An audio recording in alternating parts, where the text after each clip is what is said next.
हाय,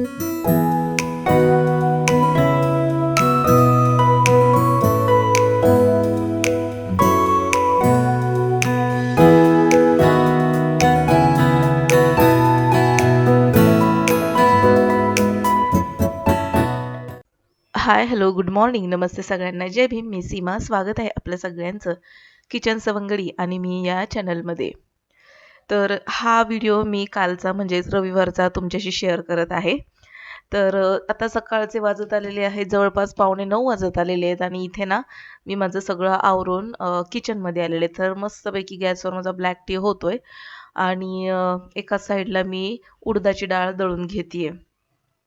आणि ती डाळ दळत असतानाच इकडे एकीकडे माझा नाश्ता देखील सुरू आहे. तर नाश्त्याला मारी बिस्किट घेतलेलं आहे आणि मस्तपैकी आपला थंडीतला पौष्टिक असा डिंकाचा ड्रायफ्रूट लाडू घेतलेला आहे.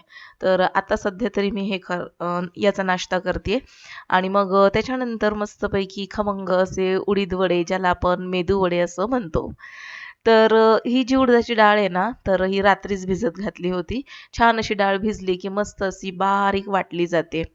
तर ही डाळ जी होती उडदाची तर ही गावावरून आणलेली आहे. तर या डाळीला ना साल आहे म्हणजे सालीची उडीद डाळ आहे ही. तर घरामध्ये तर काही बिनसालीची उडीद डाळ नव्हती. एकदम थोडीशी होती आणि त्याचे काही वडे बनले नसते. आणि आज नाश्त्याला मुलाला मेदूवडा खायचा होता. त्याने मला कालच सांगितलेलं, की "मम्मी मेदूवडे बनवशील ना, तर थोडेसे जास्त बनव." तर मग म्हटलं, की चला आता ही जी आईंनी पाठवलेली जी गावाकडची म्हणजे घरची जी उडीद डाळ आहे ना शेतातली, तर मग ती सालीची पाठवलेली. तर आम्ही म्हणजे बऱ्याच घरामध्ये अ, ही जी उडदाची डाळ आहे सालीची, तर त्याची आमटी बनवतात. तसंच मी देखील बनवते. पण आता म्हटलं, की चला त्यातली थोडीशी डाळ आपण भिजत घालूया. तर डाळ छान भिजली होती सकाळपर्यंत. तर आता याच्यातलं थोडंसं पाणी काढून हे आता डाळ मस्तपैकी बारीक वाटून घेते.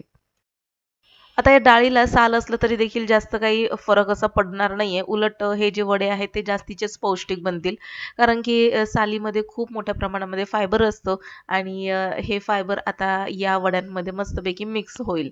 तर आता हे डाळ सगळी मी वाटून घेते. बऱ्याचदा मेदू वडे बनवत असताना हे जे पीठ आहे वाटून घेतलेलं तर त्यामध्ये बरेच जण खोबरं म्हणजे बारीक तुकडे करून किंवा किसलेलं खोबरं घालतात किंवा मग कढीपत्ता आणि हिरवी मिरची, कांदा बारीक करून घालतात. तर यामध्ये मी ना फक्त कढीपत्ता बारीक करून घालणार आहे. कारण की खोबरं मुलांना आवडत नाही दाताखाली आलेलं. त्याच्यामुळे मी फक्त कढीपत्ता आणि चवीनुसार मीठ घालणार आहे. सगळी डाळ वाटून घेतली आणि आता यामध्ये चवीनुसार मीठ घालून घेते. तर थोडंसंच मीठ लागतं, जास्त मीठ देखील घालायचं नाही यामध्ये आणि मस्त खमंग कुरकुरीत होईपर्यंत हे वडे आपल्याला बनवून घ्यायचे, तळून घ्यायचे. आता इथे एक महत्त्वाची टिप मी देते, कारण की उडदाची डाळ भिजल्यानंतर वाटताना ना, ती म्हणजे प्रॉपर अशी बारीक अशी वाटली जात नाही. तर साधारणपणे असे कण-कण रव्यासारखे राहतात. तर बारीक वाटण्यासाठी आपल्याला त्याच्यामध्ये पाणी घालायचं. पण बऱ्याचदा असं होतं, की पाणी घातल्यानंतर ही डाळीचं जे पीठ आहे ना, ते पातळ होतं. तर हे बघा, हे पीठ ना थोडंसं असं पातळसर आपल्याला जाणवतंय. पण इतकं पातळ जरी असलं ना पीठ, तरी देखील खूप छान उत्तम पद्धतीचे उडीद वडे आपण बनवू शकतो. तर मी एका वेगळ्या ट्रिकने हे उडीद वडे बनवते. तर पीठ छान असं फेटून घेतलं आणि पाण्यामध्ये हे पीठ घालायचं आणि असं बघा हे तरंगलं पाहिजे. तर मस्तपैकी हलके-फुलके असे उडीद वडे बनून तयार होतात. जर हे पीठ जर तरंगलं नाही ना, तर मग हे उडीद वडे ना जास्त असे घट्ट, दाटसर असे घशामध्ये अडकल्यासारखे होतात. त्याच्यामुळे काय करायचं, पीठ छान बारीक करून घ्यायचं आणि दुसरी महत्त्वाची गोष्ट ते छान असं फेटून घ्यायचं. फेटल्यामुळे काय होतं, याच्यामध्ये हवा जाते या पिठामध्ये आणि हलकं-फुलकं असं पीठ होतं. तर आता मी बघा कशा पद्धतीने आता पीठ हे बऱ्यापैकी पातळ आहे. तर हा जो आपण आमटी घ्यायचा जो चमचा असतो ना, ज्याला पळी म्हणतो, तर ती पाठीमागच्या साईडने मी अशी छान अशी ओली करून घेतली आहे पाण्याने आणि आता त्याच्यावरती हातानेच असं मधोमध पीठ घालायचं आणि बोट पुन्हा पाण्यामध्ये बुडवून मधोमध असं होल करून घ्यायचं. आता मी कसं करते ते तुम्हाला दाखवते. पीठ मधोमध घालून घेतले. पळी आधी मी पुन्हा पाण्याने ओल्या बोटांनी पूर्णपणे पुसून घेतली पाणी लावून आणि आता बघा बोटाला थोडंसं पाणी लावून मध्ये होल करायचं आणि लगेचच तेलामध्ये अशा पद्धतीने सोडून घ्यायचं. मस्तपैकी झटपट वडे तयार होतात आणि पातळ पीठ जरी झालं तरी त्याचा देखील काही प्रॉब्लेम होत नाही. मस्त गोल गरगरीत वडे तयार होतील. आता मी तुम्हाला ते जवळून दाखवतेच. आणि आणखीन एक पद्धत आहे, जर तुम्हाला इतक्या पातळ पिठाचे जर वडे करताच येत नसतील, तर त्यामध्ये तुम्ही ना तांदळाचं पीठ मिक्स करू शकता. आता तांदळाच्या पिठाने काय होतं, एक तर जे पातळपणा झालेला असेल पिठामध्ये, तर त्याची कन्सिस्टन्सी एकदम प्रॉपर आपण करू शकतो तांदळाच्या पिठामुळे. आणि दुसरी गोष्ट, तांदळाचं पीठ घातल्यामुळे हे वडे ना मस्तपैकी कुरकुरीत तळून तयार होतात.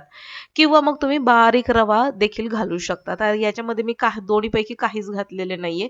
तरी देखील वडे बघा किती मस्त कुरकुरीत असे बनून तयार झालेत आणि गोल गरगरीत मस्तपैकी. अशा पद्धतीने मेदूवडा बनवताना ह्या काही टिप्स आणि ट्रिक्स होत्या, ज्या म्हणजे बऱ्याच जणींना माहिती नसतील तर त्यांनी माहिती करून घ्या. अशा पद्धतीने आपण मेदूवडे बनवू शकतो.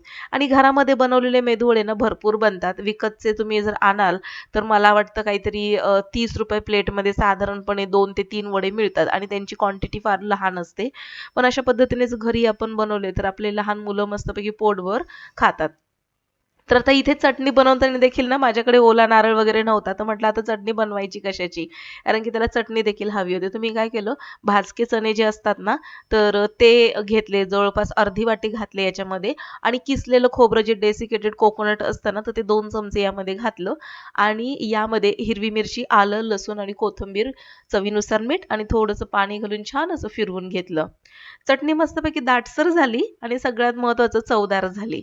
तर अशा पद्धतीने ही चटणी मी आज वड्यासोबत केलेली. नाहीतर शक्यतो मी ओला नारळ असतो त्याची चटणी बनवते. पण ही चटणी बनवल्यानंतर मला फार आवडली. तर आता इथून पुढे मी नेहमी अशीच चटणी बनवणार आहे. आणि मग आजचा नाश्ता वगैरे झाला, क्लास वगैरे झाला आणि मग आता इथे मी जरा घराची साफ वगैरे करून घेते.